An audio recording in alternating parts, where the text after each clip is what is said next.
नमस्कार दोस्तों, स्वागत है आपका एक और नई वीडियो के अंदर जहां मैं आपके लिए लेकर आया हूं एक नया टॉपिक जिसे ट्रांसपीरेशन के नाम से जानते हैं। आखिर क्या होता है ट्रांसपीरेशन, ट्रांसपीरेशन कितने टाइप के होते हैं और ट्रांसपीरेशन होने के लिए क्या क्या मैकेनिज्म यूज़ में आता है, ये सभी चीज़ें आज हम इस वीडियो के अंदर डिस्कस करने वाले हैं। आइए स्टार्ट करते हैं। आखिर क्या होता है ट्रांसपीरेशन।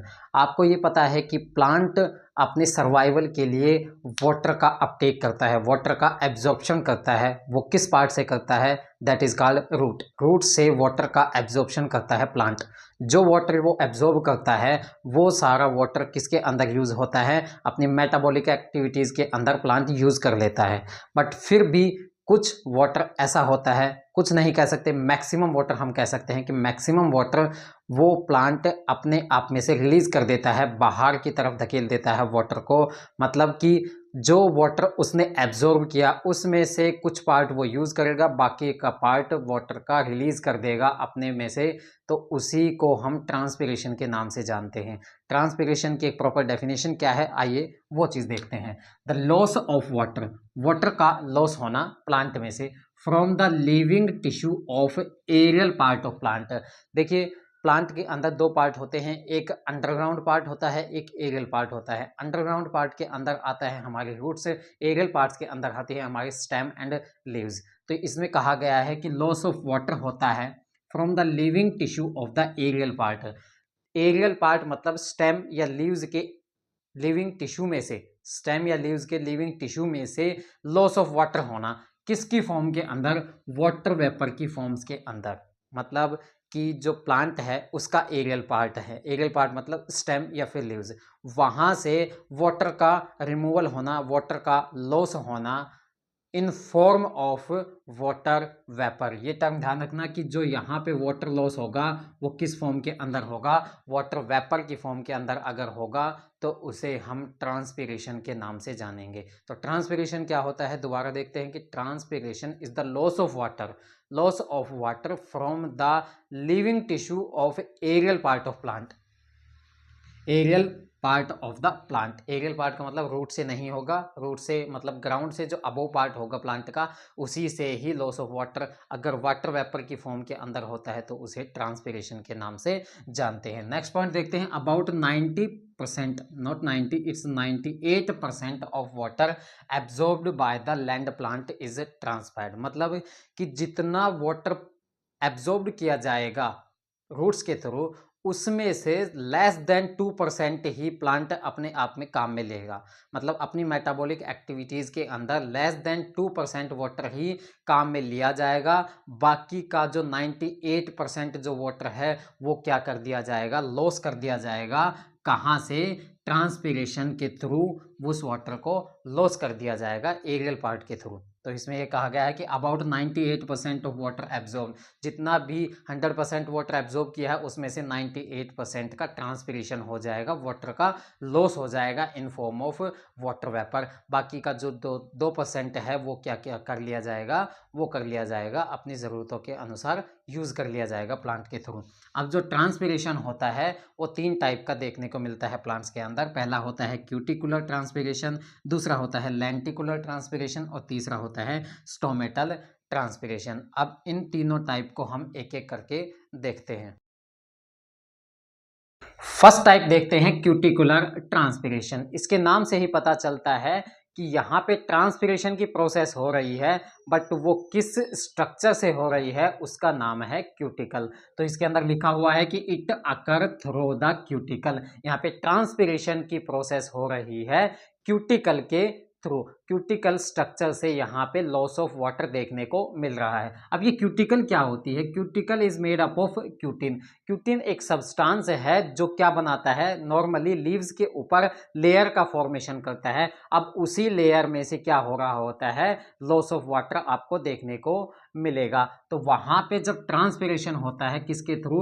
क्यूटिकल के थ्रू जब ट्रांसपीरेशन होता है तो उसे हम क्यूटिकुलर ट्रांसपीरेशन के नाम से जानेंगे। जितनी ज़्यादा क्यूटिकल की थिकनेस होगी, जितनी ज़्यादा वो लेयर की थिकनेस होगी लीफ के ऊपर, उतना ही कम ट्रांसपीरेशन वहाँ होगा। तो यहाँ पे लिखा हुआ है thicker the cuticle less will be the rate of transpiration. तो क्यूटिकल की थिकनेस के ऊपर भी डिपेंड करता है कि ट्रांसपिरेशन वहाँ ज़्यादा होगा या फिर कम होगा। जितना ज़्यादा थिकनेस बढ़ेगी क्यूटिकल की उतना ही कम आपको ट्रांसपिरेशन देखने को मिलेगा, उतना ही कम लॉस ऑफ वाटर वहाँ देखने को मिलेगा। तो पहला टाइप है क्यूटिकुलर ट्रांसपिरेशन, जो कि किसके थ्रू होता है, क्यूटिकल के थ्रू यहाँ पे देखने को मिलता है। नेक्स्ट देखते हैं लेंटिक्यूलर ट्रांसपिरेशन। लेंटिक्यूलर जैसे कि ट्रांसपिरेशन होता है, बट किसके थ्रू होगा, किस पार्ट से होगा, लेंटिसेल्स के थ्रू होगा। तो यहाँ पे लिखा है कि it occur through the lenticels. अब आखिर ये लेंटिसेल्स क्या होते हैं, लेंटिसेल्स भी क्या होते हैं, ये छोटे छोटे पोर होते हैं जो कहाँ पाए जाएंगे,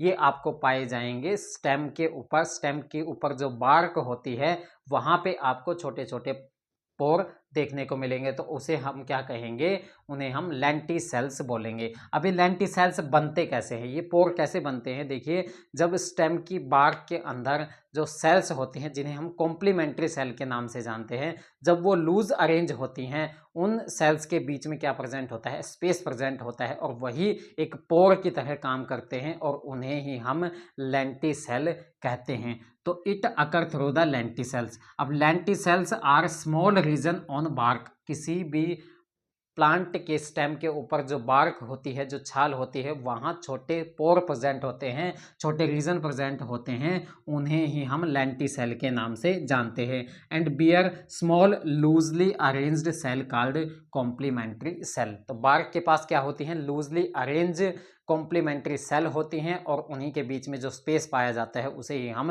लेंटिसेल बोलते हैं। और उसी के थ्रू क्या हो जाता है, लॉस ऑफ वाटर हमें देखने को मिलता है और उसी से ही हम क्या बोल सकते हैं, लेंटिकुलर ट्रांसपिरेशन बोल सकते हैं। तो पहला क्यूटिकुलर ट्रांसपिरेशन किसके थ्रू हुआ, क्यूटिकल के थ्रू हुआ, और लेंटिकुलर ट्रांसपिरेशन किसके थ्रू हुआ, लेंटिसेल्स के थ्रू हुआ। नेक्स्ट एंड बहुत ही इंपॉर्टेंट ट्रांसपिरेशन देखते हैं जिसे हम स्टोमेटल ट्रांसपिरेशन के नाम से जानते हैं। जैसे कि यहाँ पे लेंटिकुलर मतलब लेंटिसेल से, उसी तरह स्टोमेटल का मतलब यहाँ भी जो ट्रांसपिरेशन होगा वो किसके थ्रू होगा, एक ऐसे पोर के थ्रू जिसे हम स्टोमेटा के नाम से जानते हैं। स्टोमेटा यूजुअली आपको लीव्स के ऊपर ही देखने को मिलेंगे, बट कुछ हर्बेशियस जो हर्ब्स प्लांट होते हैं उनकी स्टेम के ऊपर भी आपको स्टोमेटा देखने को मिल सकते हैं। तो स्टोमेटल ट्रांसपिरेशन क्या होता है, stomata more than 95% of loss of takes place by stomata. मतलब कि यहाँ पे जो ट्रांसपिरेशन होगा सबसे ज़्यादा देखने को मिलेगा। सबसे कम ट्रांसपिरेशन आपको कहाँ देखने को मिलेगा, लेंटिकुलर ट्रांसपिरेशन देखने को मिलेगा। फिर उससे थोड़ा सा ज़्यादा आपको क्यूटिकुलर ट्रांसपिरेशन देखने को मिलेगा और सबसे ज़्यादा लॉस ऑफ वाटर कहाँ होगा, स्टोमेटा के थ्रू होगा। इसलिए हम कह सकते हैं कि more than 95% of water loss takes place by stomata. Stomata के थ्रू ही 95% लॉस ऑफ वाटर देखने को मिलता है। तो stomata are small opening usually confined to the leaves. Stomata क्या है, एक छोटी ओपनिंग है, छोटे पोर हैं जो कहाँ प्रेजेंट होते हैं, लीफ की सरफेस के ऊपर प्रेजेंट होते हैं। तो और देखते हैं next, they may be present in the herbaceous stem. जो मैंने अभी बताया कि यूजुअली तो वो लीव्स के ऊपर प्रेजेंट होते हैं वो पोर, बट किसी हर्बेशियस स्टेम के ऊपर भी प्रेजेंट हो सकते हैं, कौन, stomata. It is considered to be the most important type of transpiration. Stomatal transpiration को कंसिडर किया गया है most important type of transpiration. क्यों, क्योंकि यहाँ पे जो ट्रांसपिरेशन होता है वो सबसे ज़्यादा होता है। 95% ऑफ वाटर लॉस इस स्टोमेटल ट्रांसपिरेशन से ही देखने को मिलता है। तो मैंने यहाँ पे ट्रांसपिरेशन के 3 टाइप बताए, that is cuticular transpiration, lenticular transpiration और स्टोमेटल ट्रांसपिरेशन। क्यूटिकुलर ट्रांसपिरेशन किसके थ्रू होता है, क्यूटिकल के थ्रू होता है, और लेंटिकुलर ट्रांसपिरेशन लेंटिसेल्स के थ्रू होता है। क्यूटिकल क्या होती है मैंने ये आपको बताया, लेंटिसेल्स क्या होती है ये आपको बताया, और स्टोमेटल ट्रांसपिरेशन क्या होता है, यहाँ लॉस ऑफ वाटर होता है स्टोमेटा के थ्रू। तो स्टोमेटा क्या होता है डिटेल में हम अब देखेंगे। स्टोमेटा क्या होता है, stomata are the minute pores found in the epidermis of leaves या फिर स्टेम। स्टोमेटा क्या होते हैं, एक छोटे पोर होते हैं जो या तो लीफ की सरफेस के ऊपर पाए जा सकते हैं या फिर स्टेम की सरफेस के ऊपर पाए जा सकते हैं। इसके अंदर क्या क्या होता है, किस तरह से ये पोर का फॉर्मेशन होता है, आइए देखते हैं। There are two kidney shaped cell called guard cell which bound a minute elliptical pore. Pore किस वजह से बनेगा, दो सेल होंगी जो किडनी शेप होंगी, बीन के जैसे शेप की होंगी, वो एक साथ होकर के एक पोर का फॉर्मेशन करेंगी। जैसे कि ये किडनी शेप सेल है, इसी तरह ये किडनी शेप सेल है, जब दोनों एक जगह प्रेजेंट होंगी तो ये पोर का फॉर्मेशन करेंगी। बीच में आपको जो पोर नजर आ रहा है, इसी पोर को हम स्टोमेटा के नाम से जानते हैं या फिर स्टोमा के नाम से जानते हैं। तो दो किडनी शेप्ड सेल मिलकर ही एक पोर का फॉर्मेशन करेंगी और उन किडनी शेप सेल को हम क्या बोलेंगे, गार्ड सेल बोलेंगे। तो यहाँ पे लिखा हुआ है कि there are two kidney shape cell called guard cell, उनको गार्ड सेल कहा जाता है, which bound a minute elliptical pore, जो बाउंड करती हैं एक पोर को, जिसे हम स्टोमा या फिर स्टोमेटा के नाम से जानते हैं। ठीक है, तो गार्ड सेल आखिर हैं क्या? Guard cells are the modified epidermal cells. Leaf होती है, यूजुअली लीफ के ऊपर ही स्टोमेटा पाया जाता है। तो लीफ जो होती है, लीफ के अपर सरफेस और लीफ के अंदर लोअर सरफेस होती है। दो सरफेस होती हैं लीफ की, एक अपर सरफेस और लोअर सरफेस।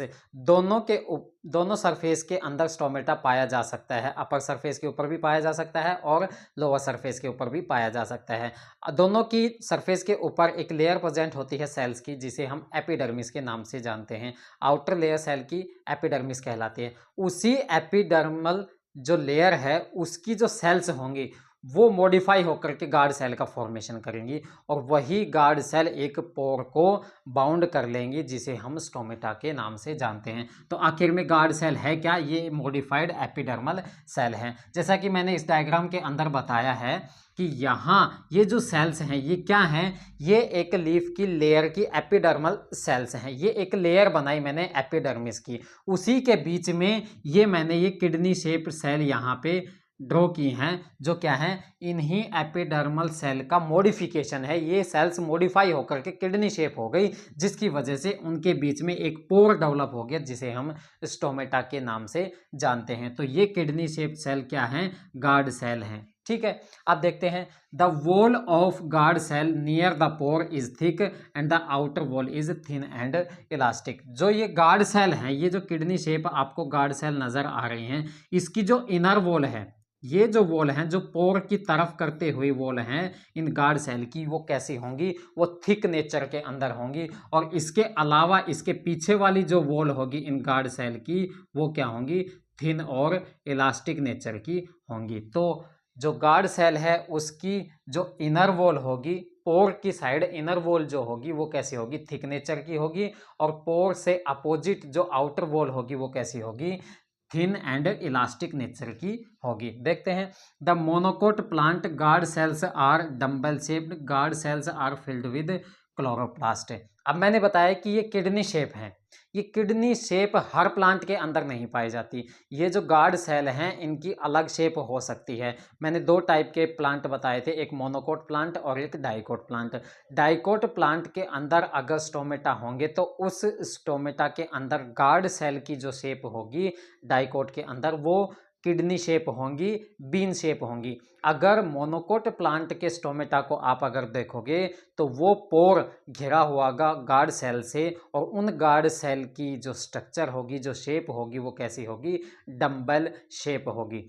तो यहाँ पे गार्ड सेल की जो शेप है वो दो टाइप के प्लांट के अंदर अलग अलग होती है। डाइकोट के अंदर होती है किडनी शेप गार्ड सेल होती हैं, और मोनोकोट के अंदर डम्बल शेप गार्ड सेल ही आपको देखने को मिलेंगी। तो यहाँ पे लिखा हुआ है कि in monocot plants guard cells are dumbbell shaped, but in dicot plants guard cells are kidney shape. ठीक है, अब देखते हैं कि guard cells are filled with chloroplast. इन गार्ड सेल के पास क्लोरोप्लास्ट भी प्रेजेंट होता है। इसका मतलब ये गार्ड सेल क्या कर सकती हैं, फोटोसिंथेसिस भी परफॉर्म कर सकती हैं। नेक्स्ट पॉइंट देखते हैं। Immediate cell surrounding the guard cells differ from other epidermal cells and are called subsidiary या फिर असेसरी सेल। अब आप देख रहे होंगे इस डायग्राम के अंदर कि ये जो किडनी शेप्ड गार्ड सेल्स हैं, जिसके बीच में एक पोर है जिसे हम स्टोमेटा बोल रहे हैं, जो गार्ड सेल हैं वो भी घिरी हुई हैं एक अलग टाइप की सेल से, जिसे हम क्या बोलते हैं, जिसे हम बोलते हैं सब्सिडरी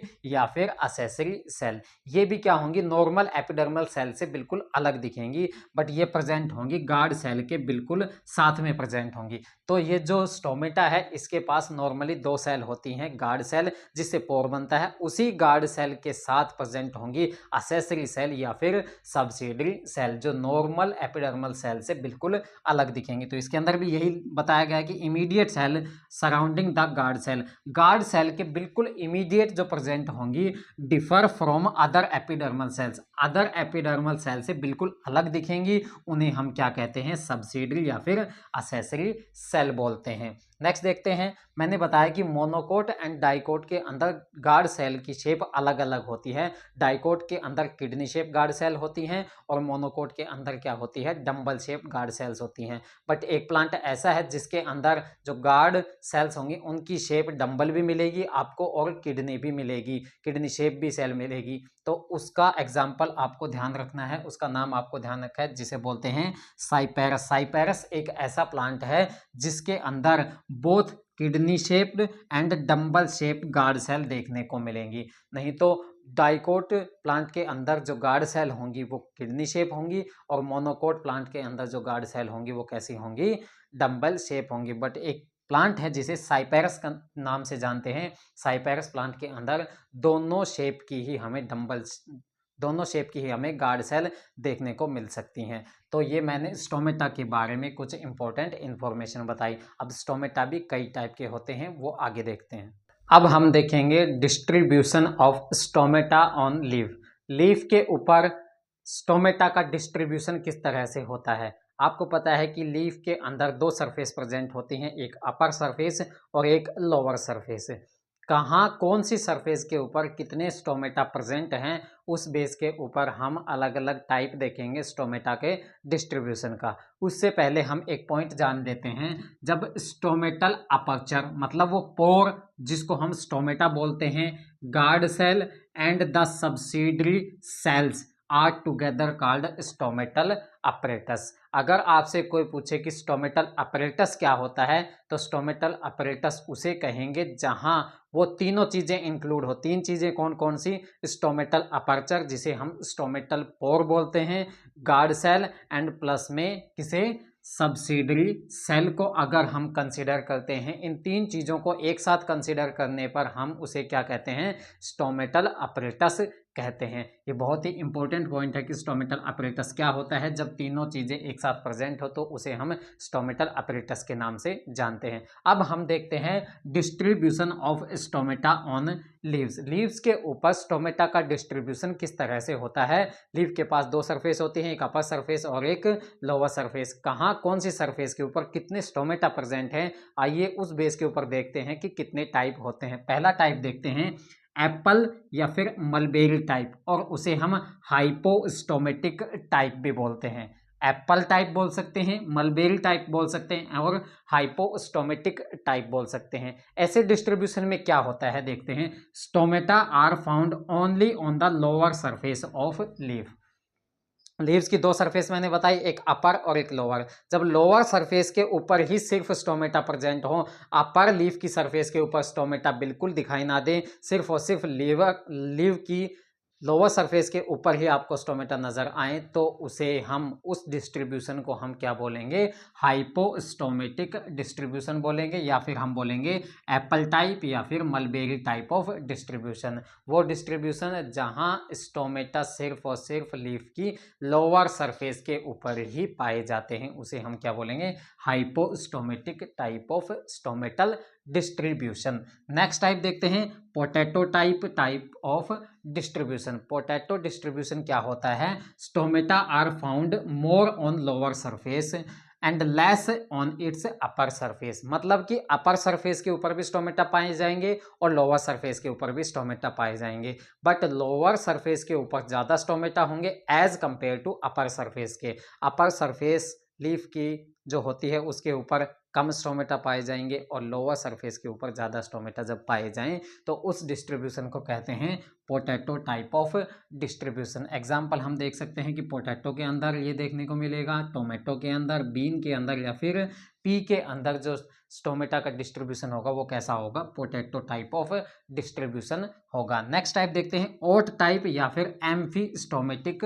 टाइप ऑफ डिस्ट्रीब्यूशन। इसके अंदर क्या होता है कि दोनों सरफेस के ऊपर ही स्टोमेटा पाए जाएंगे और दोनों सरफेस के ऊपर इक्वल स्टोमेटा देखने को मिलेंगे, ना यहाँ पे ज़्यादा होंगे ना यहाँ कम होंगे, ना यहाँ कम होंगे ना यहाँ ज़्यादा होंगे, दोनों सरफेस के ऊपर स्टोमेटा का डिस्ट्रीब्यूशन इक्वली देखने को मिलेगा। देखते हैं stomata are found distributed equally upon two surface, equally मिलेगा दोनों सरफेस के ऊपर, उसे क्या कहते हैं, एम्फीस्टोमेटिक टाइप ऑफ डिस्ट्रीब्यूशन या फिर ओट टाइप ऑफ डिस्ट्रीब्यूशन बोलते हैं स्टोमेटा का। एग्जाम्पल हम मेज के प्लांट के अंदर देख सकते हैं, ओट्स के अंदर देख सकते हैं और ग्रासेस के अंदर ये डिस्ट्रीब्यूशन देख सकते हैं। नेक्स्ट टाइप देखते हैं वाटर लिली या फिर एपिस्टोमेटिक type of distribution.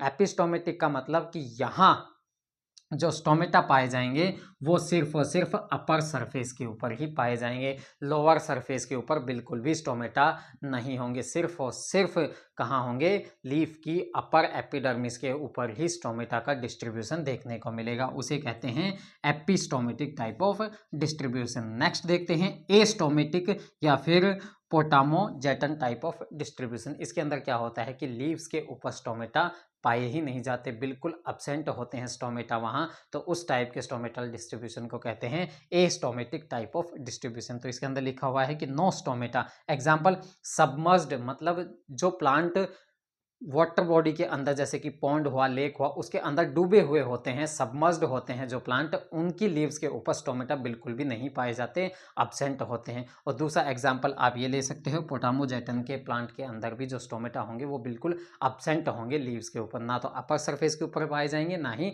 Lower surface के ऊपर पाए जाएंगे। तो ये 5 टाइप के आपको स्टोमेटल डिस्ट्रीब्यूशन किसी भी प्लांट के अंदर देखने को मिल सकते हैं। कौन कौन से हैं दोबारा से रिपीट कर देता हूँ। पहला है हाइपोस्टोमेटिक या फिर एप्पल टाइप या फिर मलबेरी टाइप ऑफ डिस्ट्रीब्यूशन। यहाँ क्या होता है, सिर्फ और सिर्फ लोअर सरफेस के ऊपर स्टोमेटा पाए जाते हैं। सेकंड है पोटैटो टाइप, इसके अंदर क्या होता है कि लोअर सरफेस के ऊपर ज़्यादा पाए जाएंगे, अपर सरफेस के ऊपर कम पाए जाएंगे, बट पाए जाएंगे दोनों सरफेस के ऊपर ही। नेक्स्ट है एम्फीस्टोमेटिक।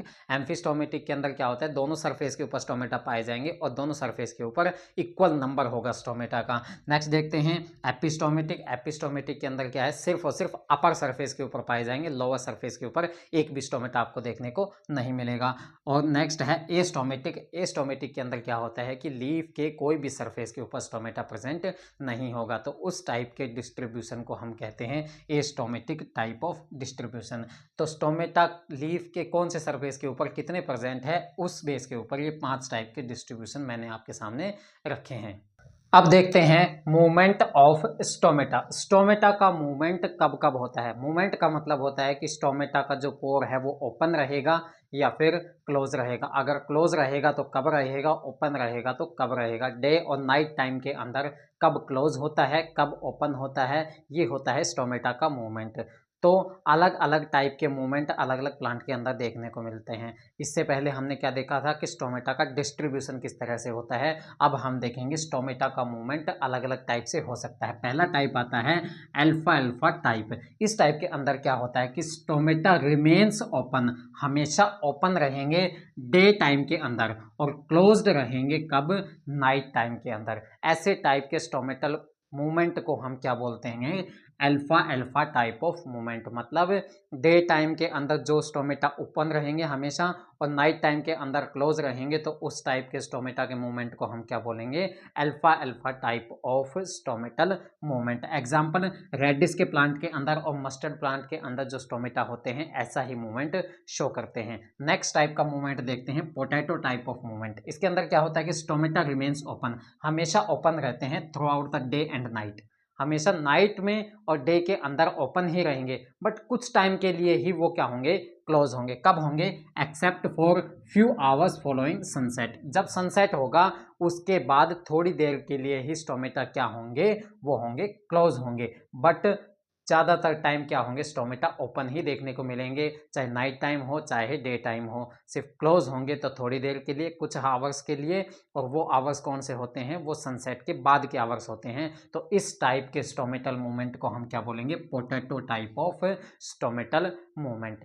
दोबारा बताऊं कि इसके अंदर क्या होता है कि दिन में भी और रात में भी स्टोमेटा क्या रहेंगे, ओपन रहेंगे, बट क्लोज होंगे थोड़ी देर के लिए, कुछ घंटों के लिए। और वो कुछ घंटे कौन से हैं, सनसेट के बाद वाले कुछ घंटे हैं जहां स्टोमेटा क्या रहेंगे, क्लोज रहेंगे। बाकी टाइम क्या रहेंगे, इसके अंदर स्टोमेटा ओपन रहेंगे through out the day and night. Example हम कैबेज के अंदर लिख सकते हैं, पोटैटो के अंदर देख सकते हैं और पंपकिन के अंदर देख सकते हैं। तो ऐसे टाइप के मूवमेंट को हम क्या बोलते हैं, potato type of stomatal movement. Next type of movement देखते हैं, बार्ले टाइप ऑफ मूवमेंट। इसके अंदर क्या होता है, stomata remain closed through out the night and day. उसी तरह नाइट और डे के अंदर क्या होते हैं, स्टोमेटा क्लोज होते हैं। यहाँ क्या थे, स्टोमेटा डे और नाइट के अंदर ओपन थे, यहाँ पे डे और नाइट के अंदर क्लोज है, बट कुछ आवर्स ऐसे होंगे जब वो ओपन होंगे। यहाँ पे कुछ आवर्स ऐसे थे जहाँ पे स्टोमेटा क्लोज हुए थे, यहाँ पे कुछ आवर्स ऐसे हैं जहाँ पे स्टोमेटा ओपन रहेंगे। बाकी टाइम इस टाइप के अंदर क्या होगा, स्टोमेटा क्लोज ही रहेगा।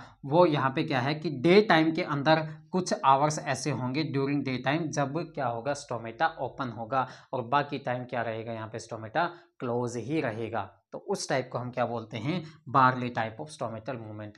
पोटैटो टाइप के अंदर क्या था कि through out the day and night stomata open रहेंगे, बट इवनिंग के अंदर सनसेट के दौरान क्या होगा, स्टोमेटा थोड़ी देर के लिए क्लोज होगा। बट यहाँ पे क्या है, बार्ले टाइप के अंदर दिन और रात क्या रहेंगे, स्टोमेटा क्लोज रहेंगे, बट दिन के टाइम कुछ घंटों के लिए क्या होगा, स्टोमेटा ओपन होगा। ठीक है, तो इसके अंदर एग्जाम्पल हम देख सकते हैं, व्हीट, बार्ले या फिर ओट के अंदर जो स्टोमेटा होते हैं वो इस तरह का मूवमेंट शो करते हैं। नेक्स्ट टाइप ऑफ मूवमेंट देखते हैं, इक्विसिटम टाइप ऑफ मूवमेंट। यहाँ पे जो स्टोमेटा होंगे वो कभी भी क्लोज नहीं होंगे, वो हमेशा ओपन ही रहेंगे। ऐसे टाइप के स्टोमेटल मूवमेंट को हम बोलते हैं equisetum type of movement. Example हम इक्विसिटम का ले सकते हैं, ये एक टेरिडोफाइट है, इसके अंदर जो स्टोमेटा मिलेंगे आपको वो कैसे मिलेंगे, इक्विसिटम टाइप ऑफ स्टोमेटा मिलेंगे, मतलब यहाँ पे स्टोमेटा हमेशा के लिए ओपन ही रहते हैं। तो ये 4 टाइप के मूवमेंट मैंने आपको स्टोमेटा के बारे में बताए, कौन कौन से। पहला अल्फा अल्फा मूवमेंट, कि यहाँ पे डे और नाइट क्या होता है, अलग अलग मूवमेंट होता है। डे के अंदर क्या होता है, ओपन होता है, और नाइट के अंदर क्या होते हैं, क्लोज्ड होते हैं। पोटैटो टाइप के अंदर क्या होता है कि through out day and night क्या होते हैं, ओपन रहेंगे, क्लोज होंगे सिर्फ इवनिंग के टाइम। यहाँ पे बार्ले टाइप के अंदर डे और नाइट क्या रहेंगे, क्लोज, सिर्फ डे टाइम के अंदर कुछ आवर्स के लिए स्टोमेटा क्या होंगे, ओपन होंगे। इक्विसिटम के अंदर क्या होता है, नाइट हो चाहे डे हो, हमेशा के लिए क्या रहेंगे, ओपन ही रहेंगे स्टोमेटा। तो ये 4 टाइप के स्टोमेटल मूवमेंट आपके सामने हैं। अब देखते हैं stomatal frequency and stomatal index. ये 2 पॉइंट आपके लिए बहुत ही इंपॉर्टेंट है, तो इसको ध्यान से देखिएगा। स्टोमेटल फ्रीक्वेंसी क्या होती है, the number of stomata per unit area of the leaf. एक लीफ के पर यूनिट एरिया के अंदर कितने नंबर ऑफ स्टोमेटा पाए जा रहे हैं, उस नंबर को हम कहेंगे स्टोमेटल फ्रीक्वेंसी। देखिए ये एक पूरी लीफ है, इस पूरी लीफ के ऊपर एपिडर्मिस प्रेजेंट है, उस पूरी एपिडर्मिस के ऊपर बहुत सारे स्टोमेटा प्रेजेंट है। बट हम बात कितने की कर रहे हैं, सिर्फ एक यूनिट एरिया की बात कर रहे हैं। अगर इस एक यूनिट एरिया को हम अगर कंसीडर करें तो इसमें देखेंगे कि हमारे पास सिर्फ 5 ही स्टोमेटा प्रेजेंट है, बाकी के स्टोमेटा इस यूनिट एरिया के बाहर है। ठीक है, तो यहाँ पे इस यूनिट एरिया के अंदर अगर 5 ही स्टोमेटा प्रेजेंट है तो हम उसे कहेंगे ये स्टोमेटल फ्रीक्वेंसी है। तो 5 क्या है, यहाँ पे स्टोमेटल फ्रीक्वेंसी है, जो पर यूनिट एरिया के अंदर पाए जा रहे हैं स्टोमेटा के नंबर। स्टोमेटा के नंबर जो पर यूनिट एरिया के अंदर पाए जाते हैं लीफ की सरफेस के ऊपर, उसे हम क्या बोलते हैं, स्टोमेटल फ्रीक्वेंसी बोलते हैं। नेक्स्ट आती है स्टोमेटल इंडेक्स। स्टोमेटल इंडेक्स क्या है, ये एक परसेंटेज वैल्यू होती है। परसेंटेज वैल्यू किसकी होती है, स्टोमेटा के नंबर की। किसके कंपैरिजन में, एपिडर्मल सेल के कंपैरिजन में। देखिए कि इस पूरी लीफ के ऊपर मैंने कहा कि एपिडर्मिस है। एपिडर्मिस किससे बनी हुई होती है, सेल से मिलकर बनी हुई है, तो उनको हम क्या बोलते हैं, एपिडर्मल सेल बोलते हैं। अगर हम एक यूनिट एरिया की बात करें तो इसके अंदर भी क्या है, 5 स्टोमेटा हैं, और वो 5 स्टोमेटा किसके ऊपर हैं, एपिडर्मिस के ऊपर हैं। तो वो एपिडर्मिस किससे बनी हुई है, एपिडर्मल सेल से ही बनी होते हैं। तो इसके अंदर कितनी एपिडर्मल सेल हैं और कितने स्टोमेटा हैं, वो परसेंटेज क्या होगी, स्टोमेटल इंडेक्स होगी। तो स्टोमेटल इंडेक्स का फॉर्मूला क्या है, stomatal index is equal to number of stomata found in a unit area, number of stomata found in the unit area divided by number of epidermal cell found in a unit area. Epidermal cell के अंदर हम वो cell भी include करेंगे जो guard cell हैं या फिर सब्सिडरी सेल हैं। हालांकि वो क्या है, एक एपिडर्मल सेल ही है, जिन्होंने मॉडिफिकेशन करके क्या बना लिया, गार्ड सेल बना ली और सब्सिडरी सेल बना ली, तो है तो वो एपिडर्मल सेल ही। तो टोटल एपिडर्मल सेल जो इस यूनिट एरिया के अंदर है E+S, एस मतलब जो स्टोमेटा को बनाने के अंदर जो सेल हेल्प कर रही हैं, जैसे कि गार्ड सेल या फिर सब्सिडरी सेल या फिर एपिडर्मल सेल जो कि नॉर्मल सेल है। इस यूनिट एरिया की ही बात है हो रही है। इनटू में 100 कर देंगे तो हमारे पास स्टोमेटल इंडेक्स निकल करके आ जाएगा। तो यहाँ पे आई क्या है, स्टोमेटल इंडेक्स है। एस क्या है, number of stomata for unit area, इस यूनिट एरिया के अंदर कितने नंबर ऑफ स्टोमेटा पाए जा रहे हैं। ई क्या है, number of epidermal cells per unit area, इस पर यूनिट एरिया के अंदर नंबर ऑफ एपिडर्मल सेल कितने हैं, उसी को यूज करके हम क्या निकाल सकते हैं, स्टोमेटल इंडेक्स निकाल सकते हैं। तो ये दो पॉइंट हैं जो आपको बहुत ही ध्यान रखने, कौन कौन से, स्टोमेटल फ्रीक्वेंसी और स्टोमेटल इंडेक्स। तो स्टोमेटल फ्रीक्वेंसी तो एक मामूली एक नंबर है जो कि एक यूनिट एरिया के अंदर स्टोमेटा का नंबर बताती है, बट ये स्टोमेटल इंडेक्स क्या है, ये एक परसेंटेज वैल्यू है स्टोमेटा के नंबर का, किसके कंपैरिजन में, एपिडर्मल सेल्स के कंपैरिजन में एक यूनिट एरिया के अंडर। तो ये दो पॉइंट काफी इंपॉर्टेंट है। तो आज की वीडियो हम यहीं समाप्त करते हैं। अगला जो ट्रांसपीरेशन का कॉन्सेप्ट है, जिसके अंदर हम देखेंगे कि स्टोमेटा का मूवमेंट किस तरह से होता है, किस तरह से स्टोमेटा ओपन होता है, किस तरह से क्लोज होता है, वो हम नेक्स्ट वीडियो के अंदर देखेंगे। इस वीडियो का फीडबैक आप इस वीडियो के कमेंट में ज़रूर लिखें।